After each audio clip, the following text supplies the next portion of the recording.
Okay, unfortunately I don't speak Portuguese, so I will have to speak English. We cannot be perfect, sorry for that.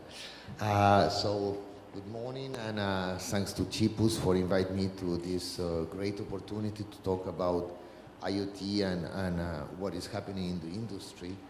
So I will try in this time to present you a little overview of what is IoT and why it is so important to have a microelectronic involved in IoT. You know, it's sometimes we are going too fast to think that microelectronic is not really important for IoT because we have some platforms that are already there, and I will try to show that this is not the right way to go.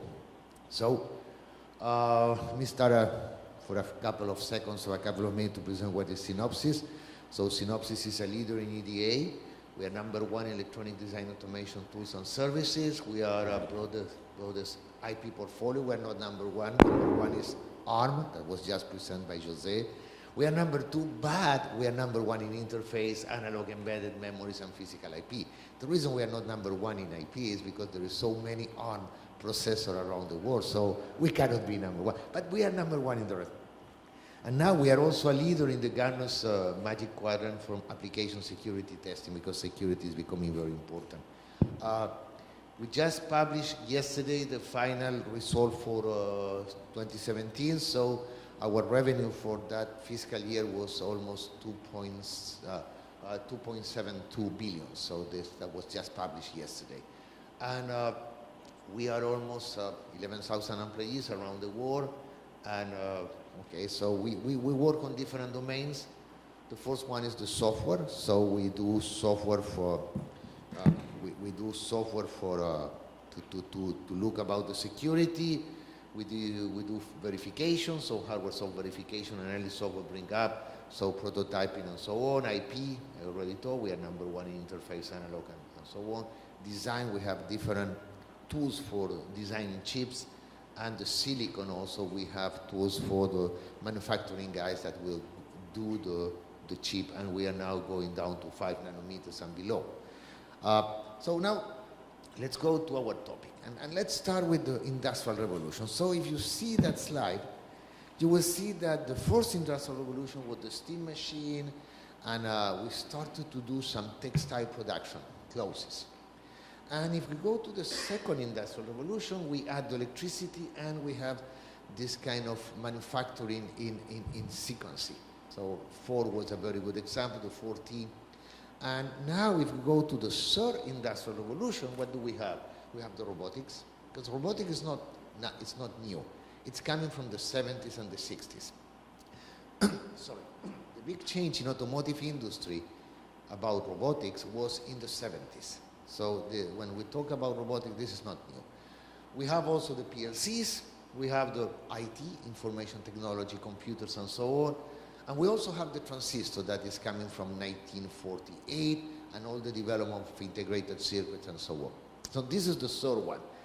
Do you think we are already there in Latin America? I can say no. We are just starting maybe the third Industrial Revolution. But the world is at the fourth Industrial Revolution. They are talking about virtual reality, Internet of Things, traceability, visualization, big data, simulation, 3D printer, and so on, cybersecurity, predictability. So when I say that, there is a lot of papers and publications around the world that say Latin America is at the third Industrial Revolution, but we need to move to the fourth. But to go to the fourth, we need first to finish the third one. And one of the important things to finish the third one is electronics. We don't have an electronic industry in the region. I know that in Brazil there is a Chipus, which is a very good example. There is a couple of other examples. But if you look at the region, we don't have an electronic industry. So we need to finish. And we don't have a real IT industry. We import things, we bring things from outside, and we put that, we integrate that together, and we just produce some results to our customers. So this is very important that we understand what we need to move, and we are late. Okay, we are late. Yesterday we were discussing with Jose Escudero when we were having a dinner, and one of the things we discussed is about the wine, because everyone is saying that Chilean wine is so good. Have you tried the Brazilian wine from Rio Grande do Sul? It's a very good one. But if you go to Brazilian restaurant, they don't have Brazilian wine. They have Chilean wine, they have Spanish, Argentinian wine. Why you don't have your own wine? It's not too bad. In Chile, we started maybe 20 years ago to sell our own wine, and now we have a very big industry. So do the same, and electronics is the same. We don't trust in our industry. So we need to start trusting in our industry. So the wine is a very good example. So today you have to try Brazilian wine. Don't drink any more Chilean wine. This is not good for my country, but doesn't matter. We tried yesterday a very good one. So go ahead and trust on your industry. Okay, so where is Latam? I already told that. Some IoT remarks coming from the CEO of ARM in Korea. So he's saying the upcoming era of the IoT is forecast to require a high level of collaboration among chip makers, software developers, and device manufacturers. The number of IoT devices rises. There will be more embedded chips and operating solutions. So we have a lot of new opportunities for chip makers to work with device makers and service providers. By the way, the semiconductor industry is doing very well right now. So we are seeing that IoT is giving a big push to the semiconductor. We are doing, and Synopsys did very well last year. So we think that things are moving. IoT is still in the conception stage with few home utility controls and devices being connected. We still don't have a real IoT, industrial IoT that is working, but we are going into that. And when IoT becomes part of our daily life, users, service providers, and IP companies need to increase their awareness about security risk. So we are going to talk a little about that as well. So also according to several technologies, that's happened, that I read that yesterday, to several technologies inaugural Intelligent Enterprise Index, 62% of companies plan to deploy IoT initiative company-wide in the future, and 42% of enterprises are spending at least 3.1 million annually on IoT. So IoT is jumping, it's rising. So let's see what is the situation around the world. I like this is, you can go to Syncfo.ltd. Okay, I don't know what it is. Okay. This is a web page, it's online, and you can see who is putting data into the cloud, where the data is coming from, and you can look several places, and you have the energy, the environment, the home, and the transportation. So this is Silicon Valley, okay? They have a good quantity of points providing data to the cloud. Now if you go to Latin America, so you have Lima, very few points, Santiago, don't think it's good. All the purple points are the bikes that are in the city. This system that is, you have the same in São Paulo. It's a system that you get the bike and you have an app to see if there is bikes in the street, so you can rent a bike for a couple of hours. Same in Buenos Aires. So we are not so happy. If you look the world, so this is US, this is Europe, and this is us. So we are starting, but we are far. We are very far. So look at that. And now if you go to Florianopolis, okay, this is the situation of Florianopolis. You can go to any city you want in the world. And you can look, all the blue points here are mostly environment or weather stations. So the only thing we are doing is to broadcast some weather information. And there were also some boats and some ships on the sea, but that's it. So, as I say, we have to move faster. We are a little late, we have to move faster. Okay, so now, another important thing is to understand the IoT architecture, because we talk about the edge, the cloud, the gateway. So, but let's try to understand a little about that. So the edge device are the smart devices, or the things. When we talk about IoT, you have the things, and these are the things with sensor and actuator that monitor, process, and control. This is the kind of thing you will find everywhere. Millions of units, millions and millions and millions of units. You also have the hubs and the gateways, which is the connectivity and interface to aggregate the edge data to send to the cloud. And you have the cloud, the remote processing, the cloud base, which is the application to analyze the data and offer cloud services. See in a different way, okay. You have a 4 layers architecture, so you have the apps on top. You have the edge, which is a lot of sensor broadcasting information to the gateway and finally to the cloud. So that is the situation, and more we are seeing that the data is not being processed at the cloud, but maybe here at the gateway and the edge as well, and we will try to understand why. Now, what is the edge development flow? Because we want to develop edge. We want to develop things that will go to the agriculture stuff, to the automotive industry, to any kind of industry or any kind of application. So the first thing is you start with a proof of concept. So you do a development on a board, Arduino, Raspberry. This is the Synopsys board to do development. There is the ARM, and you have a lot of boards. But this is just to do a proof of concept. Do not stop there, because if you stop there, you are not having a product. You cannot put this kind of thing that will cost maybe $5 to $10 into an application. An IoT chip will not cost more than 50 cents or $1. So if you are going to put an Arduino in production, $5 to $10, it's not going to work. I have seen an application in Chile that we are putting some on the codes. And this is too big. Or sometimes it's too big, an Arduino or a Raspberry. You cannot do that. So you have, after you do your proof of concept, you do an FPGA prototyping. And based on the volume you are planning to have, you go to an FPGA or an ASIC, so a chip. But don't stop here, and this is one of the problems we have in the region. We always stop here. We have very good ideas, we have very good prototypes, but we don't go into the final production. We don't escalate the production.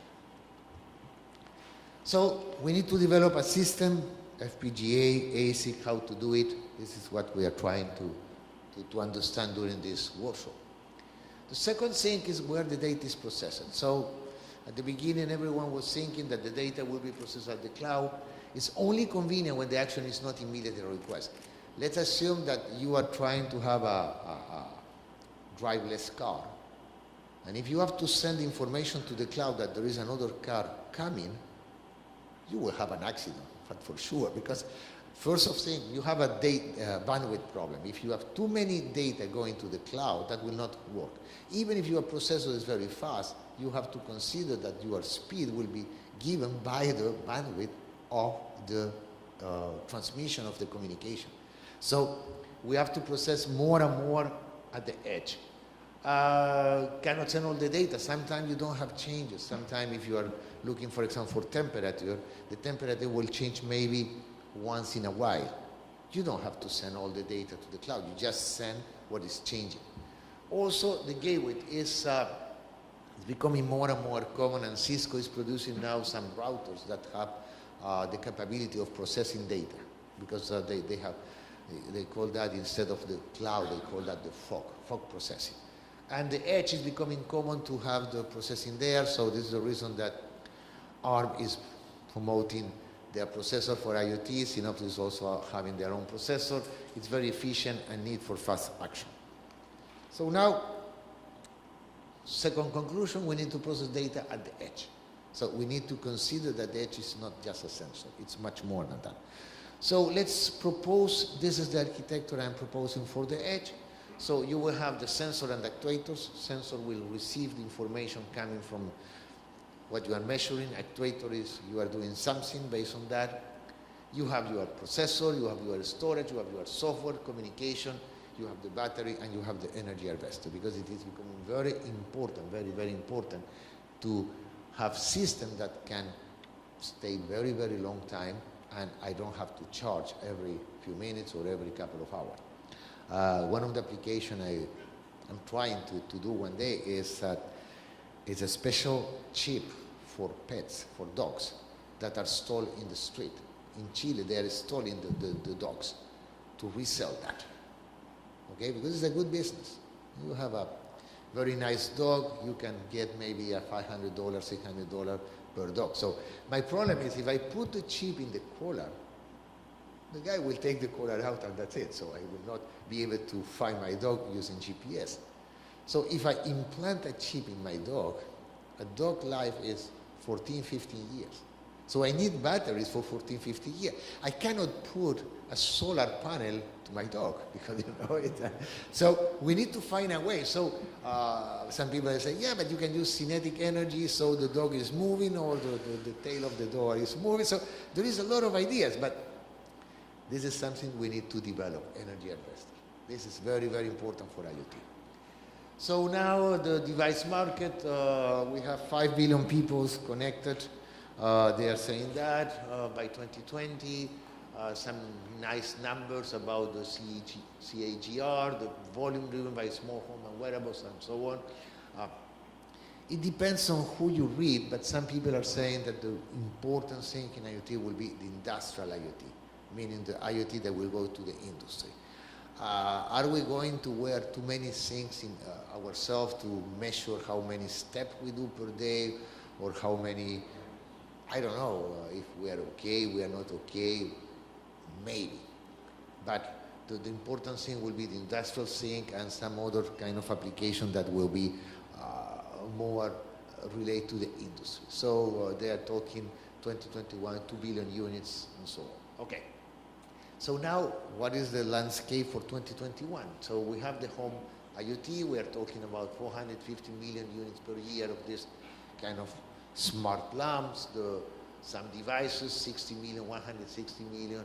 If you go to a smart building, industrial IoT, we are also talking about millions of units of things. This is the smart meters, a very important domain, the connected vehicle, the smart cities, the wearable infotainment, and the health and fitness. So we are seeing very important things here. The home for 450 millions, 286 millions, you know, so the most important thing will be here, and the connected vehicle, of course.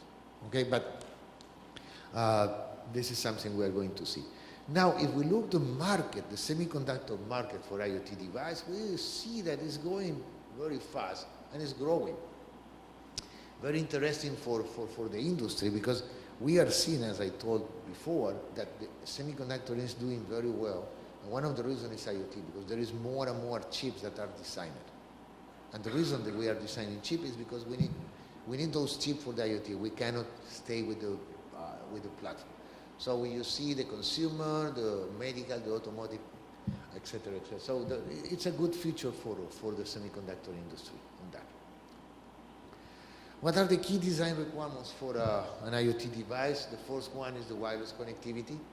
So my first question will be what de facto standard will emerge because we don't have a standards today that is being used in IoT. Security, that is very important, pervasive security needed, but what exactly is required? When we talk about security, sometimes we don't even know what we are talking about. Sensor processing, how much processing and where will the on-chip integration be? So where we are going to do the processing of the information and the energy efficiency, add connectivity, security, and processing while extending battery life, how we deal with that.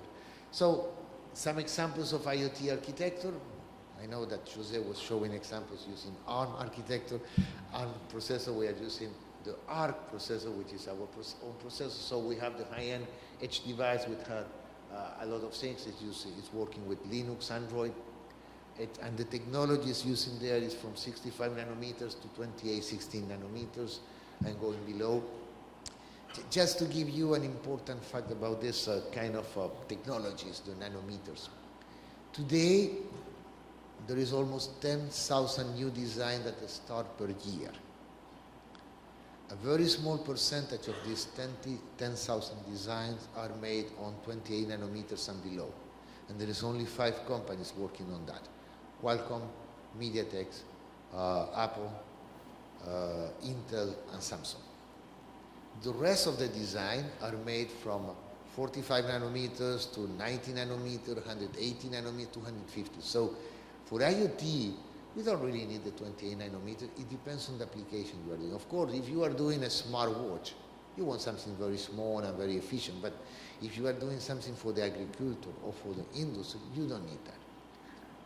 So we also have the low-end edge devices, which is used as a real-time operating system. There is a few that are free, or so you can pay for that. There is an integrated radio, 90 nanometers, maybe going to 55 or 40 nanometers, 0.9 volt. And the smart analog devices is a bar metal and 180 nanometer, sometimes 130 or 110 or 90 nanometers. So there is a broad range of different kind of application that will use this IoT, they will use the different kind of components. And as you probably know, today designing a chip is like a Lego. So you put things together, you put some IPs together, and sometimes you develop your own part, but in general you are doing like a Lego, so you put the embedded flash, the processor, the memories, the communication part, the sensor part, and the security part, and so on. So IoT is an incredible opportunity with some hardware. So the hardware we are seeing today is the battery life. Is expected to extend while adding connectivity. So coming back to my example of my dog, one of the ideas will be if I can, from my cell phone, activate the communication part. So I can have the communication part of that chip that is implanted in my dog sleeping, and I can wake up that part with just sending some kind of protocol or something to the chip, because if not, I will not be able to keep the battery for so long. So we are talking about that. We also have the interoperability. We have too many standards.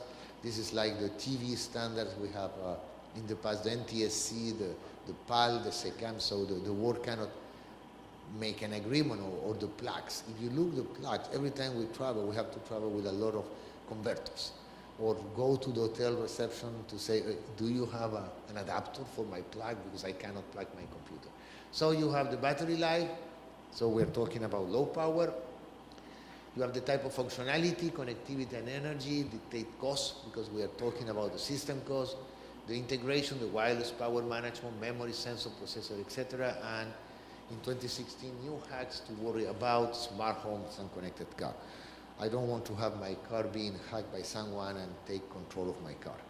So we have what we call the constrained IoT, which is the common characteristics. So the constrained IoT are the IoT that we use at a very low power, very few communication, and very small. So we use the application for that is the MEMS, the motor control, the power management. It's a small real-time operating system or bar metal. So you have some batteries, the Bluetooth, and the smart analog, big A, little d. So it's as small as an analog chip than a digital one. And the unique technology and IP needs, we are talking about analog, the audio, the power, the sensors, and those are the technologies we are using for that. And you see you have some memories here, some ROM, the interfaces, and you have the processor, and ADCs and DAC and the GPIO, so you can just process the data you are getting in from the sensors through the converters, and you can send some data out to the actuators. There is also the always-on IoT, so this is the devices that will be always-on, IoT wearables, smart energy hubs, the health and fitness device, they have to be on. You can stop the wireless audio. It's an RTOS or bar metal. There's also the lithium batteries and so on. By the way, that's another good example of how the region is doing so bad. Do you know what is the triple ABC for the lithium? This is the three major lithium producer of the world: Argentina, Bolivia, and Chile. Do you know where the batteries are made? Not in Argentina, not in Bolivia, not in Chile. So we are making a mistake there, but that's part of our story. And we are doing the same exactly with electronics, so it's not new. So we have there the common system components, and as I said, the unique technology, so you are using the embedded flash, non-volatile memories, the connectivity, and so on.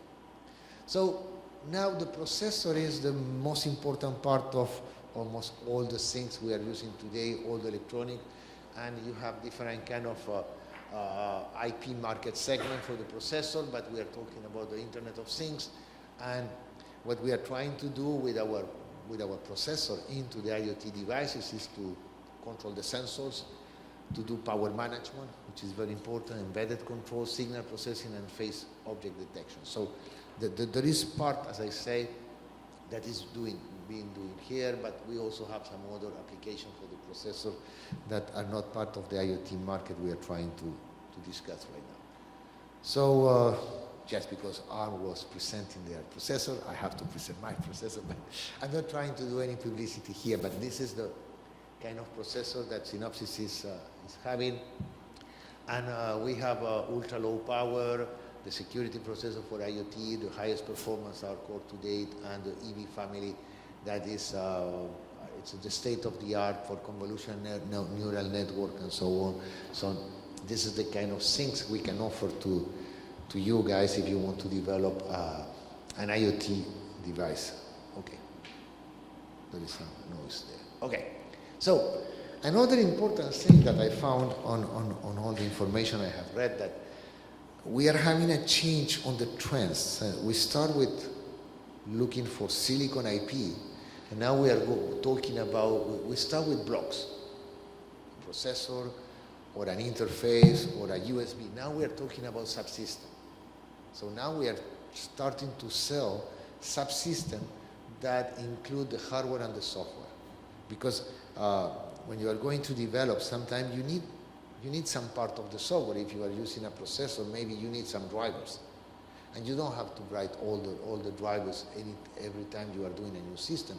Or, for example, in the case of ARC, and I'm sure that ARM is having the same, we have a community of developers that are sharing software, drivers, some operating system and so on. Because it is now, so this is the system. We talk about IP blocks, now we're more talking about IP subsystem, which include the software as well. So coming back to my first tab about the battery and so on, now let's talk a little about security. Because, you know, we know how to do low power chip. This is something we already know, so we can make a check there.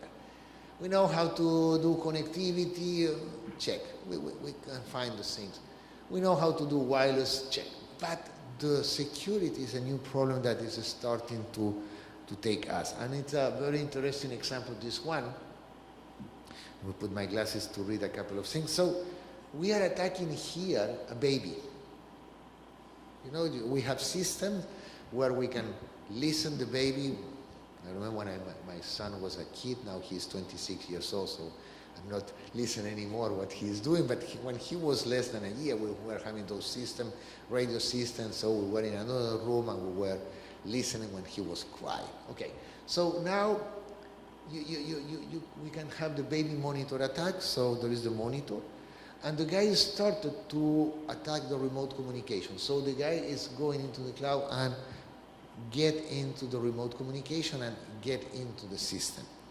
The second thing he did, he escalated the privilege attacking device. So now he's going into the device and he's getting all the privilege into the device. And the final thing is replace the software. So now I can listen that my baby is sleeping, or I can even see a picture of my baby or a video, which is not real.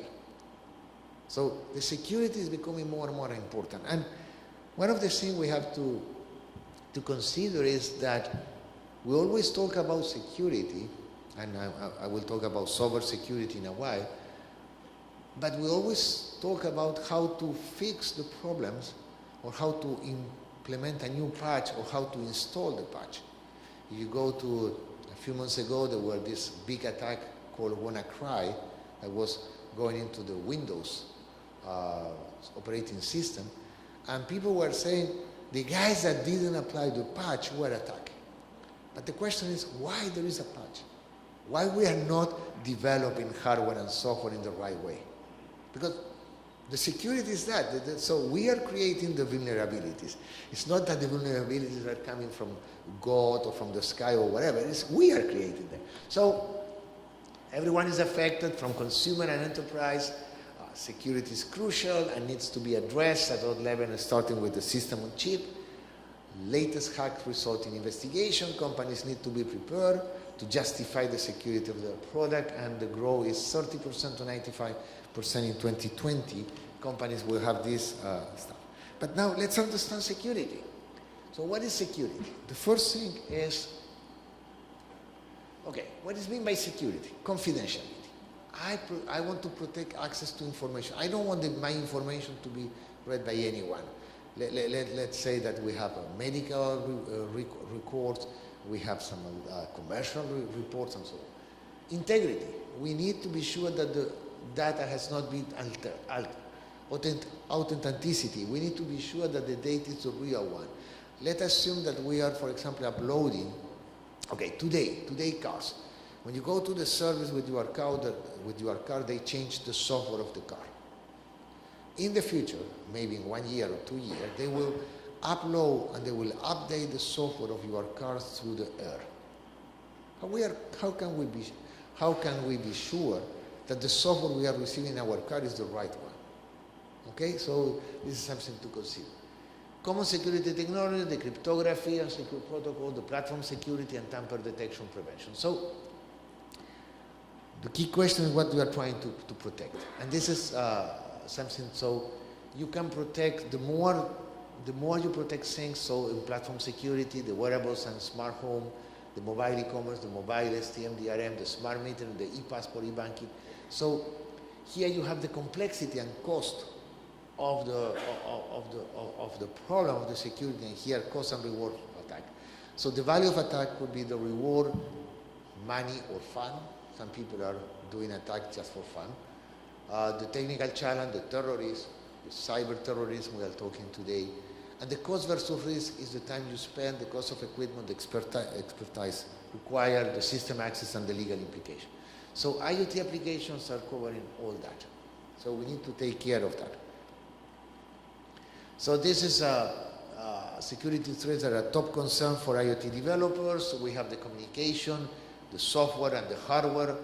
This is the kind of thing we have to take care. So at the network level, we have the communication attacks, we have the software attack. At the chip level, we also have the software attack, and we have the invasive hardware attack where we are trying to make some changes in your house. So what we have created the market is what we call the trusted execution environment, which is a special part of our chip that provides a secure area of the system on chip to guarantee code and data protection, that maintain the confidentiality, integrity and authenticity of a system.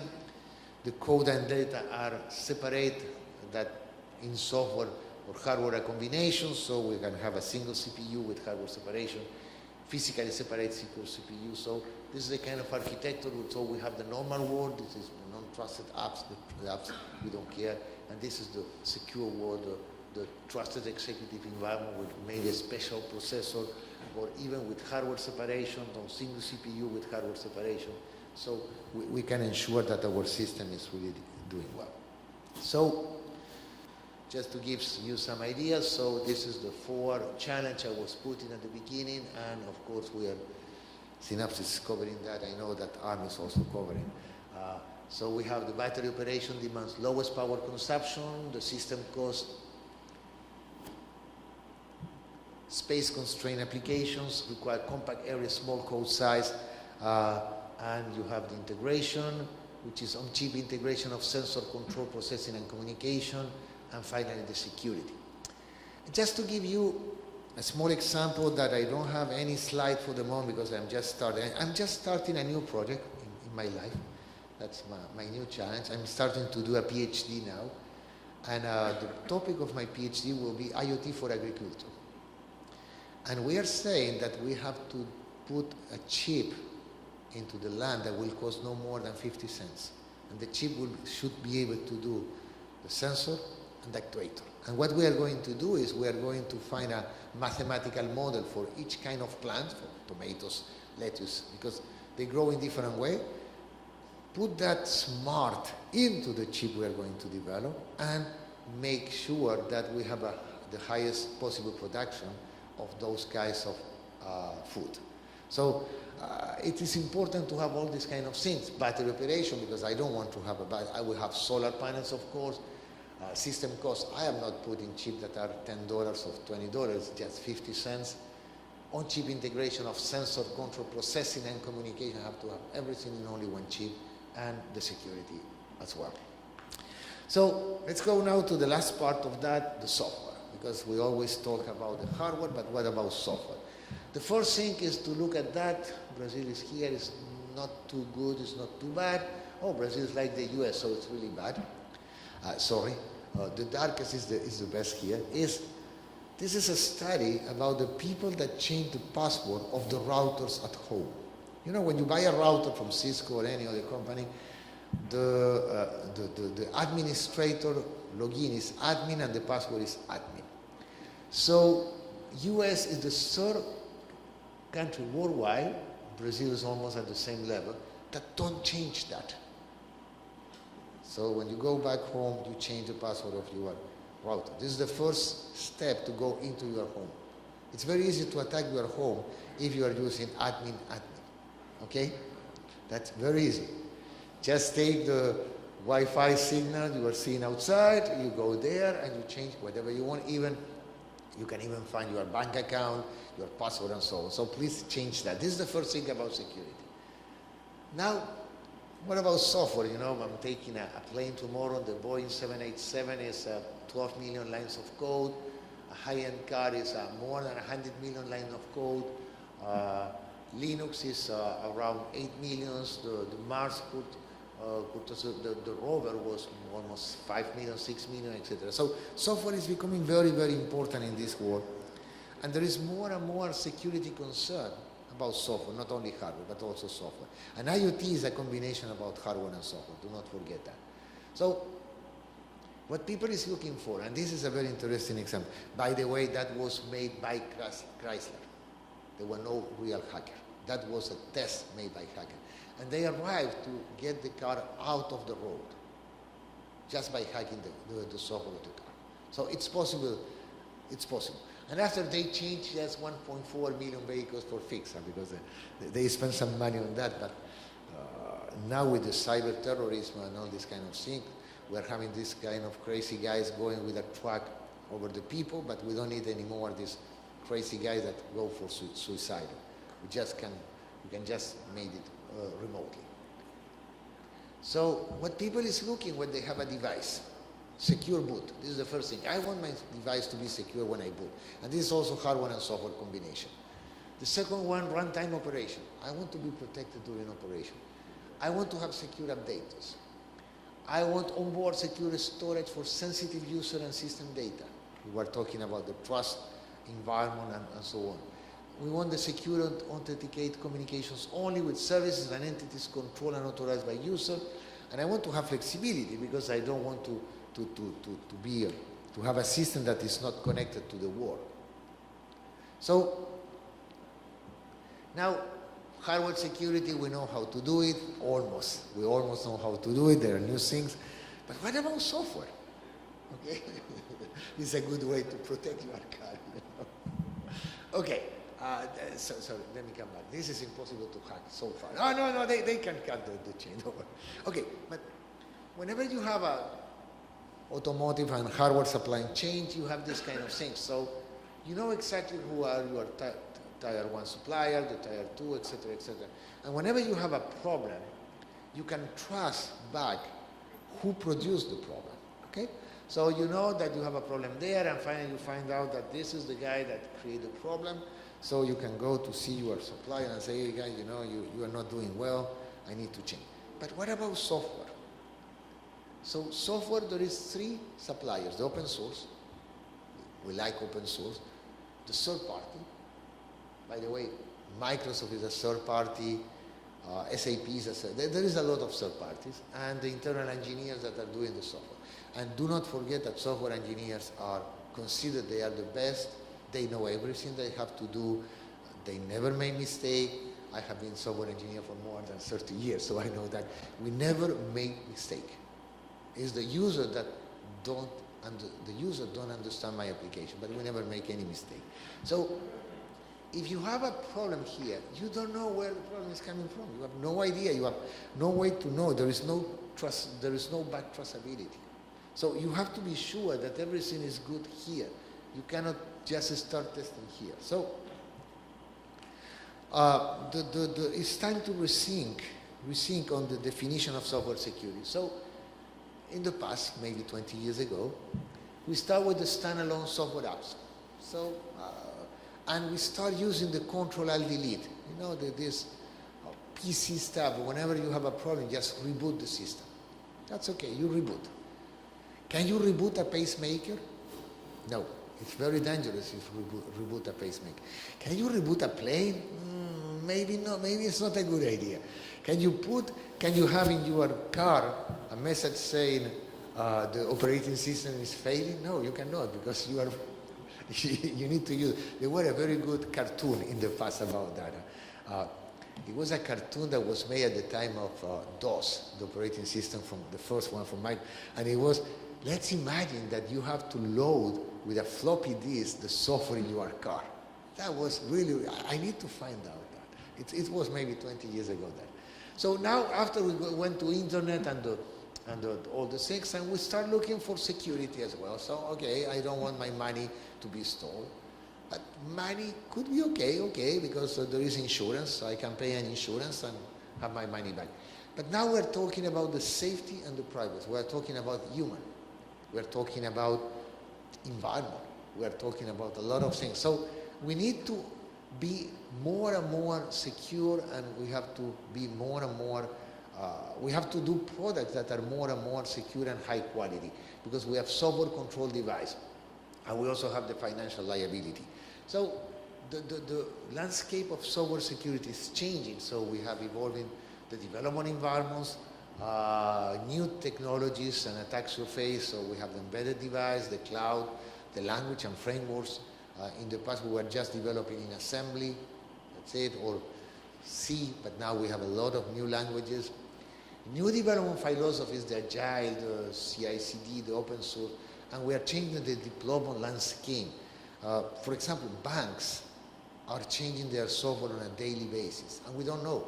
They're updating their software on a daily basis, their apps, etc. So, how often you have to update your apps in your smartphone? It's very often, because they are changing. The deployment is changing, so now it's normal to update the app. So we also have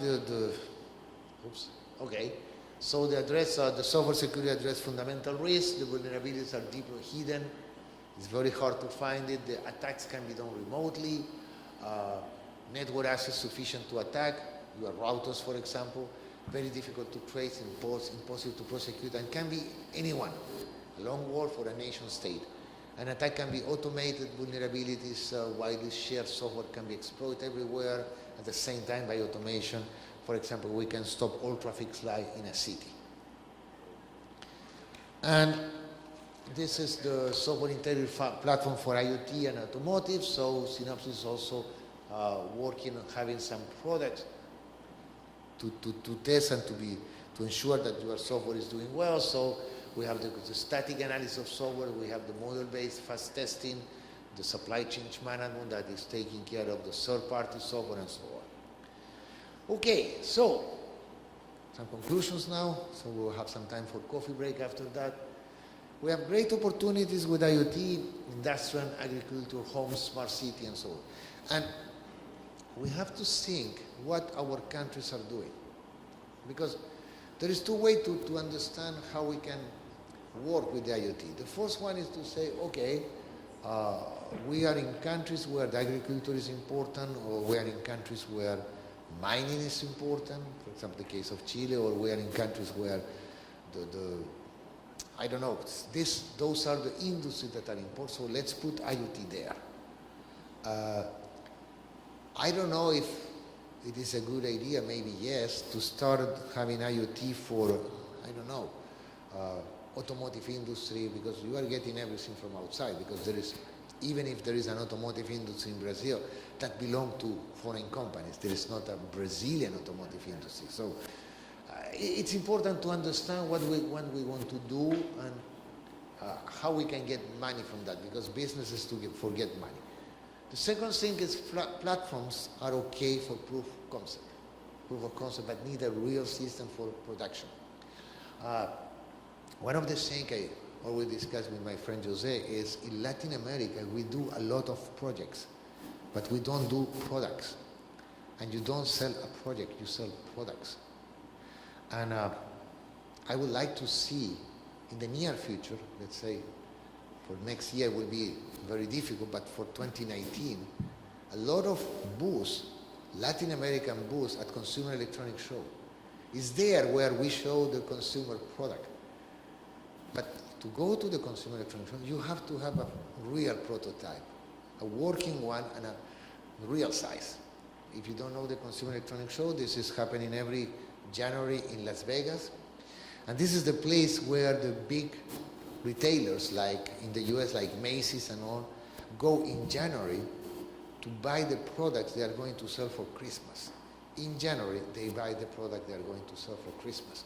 So if you want to become an important company on, let's say, consumer IoT, you have to have your product or your prototype, but a real one, not an Arduino board, a real one by January. Now it's too late for 2018. Let's move to 2019. So let's do it. Need to develop hardware and software, so we need both skills.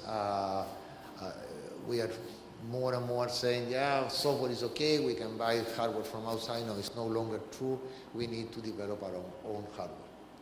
Team integration, hardware, software device, and we need to develop secure system. And my last word will be that this region has been, for the last 200 years, it's not the last 20 years, the last 200 years, since the moment we become independent countries, just living based on our commodities or based on what we are getting as countries. So, and there is no country in the world that become developed just living from their natural resource. There is no one. All the countries that develop move to a technological industry in the 50s, in the 60s, and the 70s. We lose that opportunity. And do not forget that South Korea, that today is a big guy in electronics and technology, was absolutely nothing in the 60s. Was even having a war. And they were just exporting fish. That's it. That was South Korea economy in the 70s, fish. Their GDP per capita was smaller than our GDP per capita, taking any South American country. Today, their GDP per capita is much bigger than our GDP per capita. So they did something that we failed. The second thing that we have to consider is that, because we can say Brazil has an important automotive industry. You don't have an automotive industry. You just put cars together and sell outside. Who is getting the money from those cars? It's not Brazil. Maybe some taxes. But the big winners are Volkswagen, Peugeot, and so on.